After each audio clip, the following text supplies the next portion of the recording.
அன்பார்ந்த மக்களே, அறிவு சார்ந்த மக்களே, ஆருயிர் மக்களே, நீங்கள் சிந்திச்சு பார்க்கணும், விழித்து கொள்ளணும்.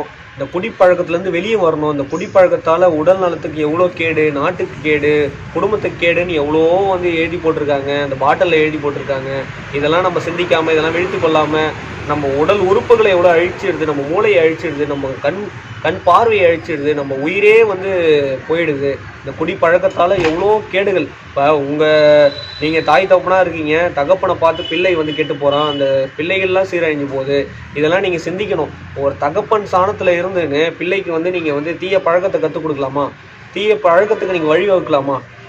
புரியுதுங்களா சொல்கிறது? அப்போ இது போல் நீங்கள் விழித்து கொண்டால் மட்டும்தான் ஒரு தகப்பனை பார்த்து கல்வி சார்ந்து பயணிக்கணும், அறிவு சார்ந்து பயணிக்கணும், ஆற்றல் சார்ந்து பயணிக்கணும், ஆன்மீகம் சார்ந்து பயணிக்கணும், வாழ்வியலை சார்ந்து பயணிக்கணும், குடும்பம் சார்ந்து பயணிக்கணும். இது போல தான் தகப்பன் எவ்வழியோ பிள்ளை எவ்வழிங்க. அதனால் நீங்கள் ஒரு கெட்டு போகிறதுக்கு நீங்கள் வழி வகுக்கக்கூடாது. அப்போ ஒரு சின்ன ஒரு எக்ஸாம்பிள் ஒன்று. ஒரு உணவு கடைக்கு போகிறீங்க. ஒரு உணவு கடையில் அது உணவு எல்லா உணவும் இலவசம், எல்லா உணவும் நீங்கள் இலவசமாக சாப்பிட்லாம், எந்த உணவு வேணால் சாப்பிட்லாம். ஆனால் உணவு சாப்பிட்டிங்கன்னா வாந்தி பேதி வரும் அப்படின்னு எழுதி போட்டிருக்காங்க. அந்த உணவகத்துக்கு யாரும் மக்கள் வரல. அதே போல் ஒரு மருத்துவமனையில் எல்லா மருத்துவமும் இலவசம், எல்லா சிகிச்சையும் இலவசம்னு எழுதி போட்டிருக்காங்க. ஆனால் என்ன போட்டிருக்கு? சிகிச்சை பண்ணால் உயிருக்கு உத்தரவாதம் கிடையாது, உங்கள் உயிருக்கு உத்தரவாதம் கிடையாதுன்னு எழுதி போட்டிருக்கு. மக்கள் யாரும் வரல. அதே போல் பேருந்தில் நீங்கள் எங்கே வேணால் போகலாம், எல்லாத்துக்குமே இலவசம், எந்த ஏரியாவுக்கு வேணால், எந்த ஊருக்கு வேணால் போகலாம், எல்லாமே இலவசம் அப்படின்னு எழுதி போட்டிருக்காங்க. அதே போல் நீங்கள் அடிக்கடி பிரேக் பிடிக்காது அப்படின்னு எழுதி போட்டிருக்காங்க.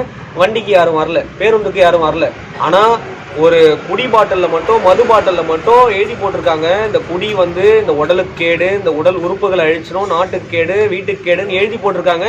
ஆனால் இந்த குடி கடையில் மட்டும் 1000 கோடி 2000 கோடி வசூலாகுதுன்னா நீங்கள் சிந்திச்சு பார்க்கணும், விழித்து கொள்ளணும். மக்களே, சிந்திச்சு பாருங்க.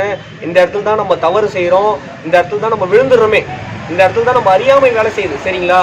அப்போ அந்த பாட்டில் எழுதி போட்டிருக்காங்க இந்த உடலுக்கு கேடுன்ட்டு. அந்த பாட்டில் நம்ம வாங்கி சாப்பிட்டு அதை நம்மளே அந்த பாட்டில் எப்படி காலியாகுதோ அது போல் நம்மளும் காலியாகிடும், நம்ம குடும்பமும் காலியாகிடுது.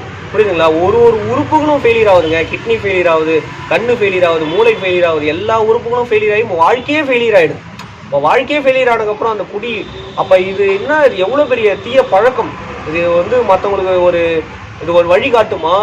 மற்றவங்களுக்கு ஒரு முன்னுதாரணமாக இருக்குமா? நீங்கள் சிந்திச்சு பாருங்கள். எவ்வளோ ஒரு கேவலம், எவ்வளோ ஒரு அசிங்கம். நீங்கள் குடிப்பழக்கத்தால் உங்களால் குடும்பத்துக்கு எவ்வளோ அசிங்கம். ஒரு யங்ஸ்டர்ஸாக நீங்கள் குடிகாரனாக இருக்கீங்கன்னா உங்கள் குடும்பத்துக்கு எவ்வளோ அது ஒரு அசிங்கம். நீங்கள் குடிச்சிட்டு ரோட்டில் ஊந்து கிடக்குறீங்க, குடிச்சிட்டு கிட்னி ஃபெயிலியர் ஆகுது. புரியுதுங்களா? அப்போ மருத்துவமனைக்கு போனாலும் அதை காப்பாற்ற முடியல, மருத்துவமனைக்கு காசு கட்ட முடியல. அதால் எவ்வளோ குடும்பம் சீரழியுதுங்க. நீங்கள் சிந்திச்சு பார்க்கணும். விழித்து கொள்ளுங்கள்.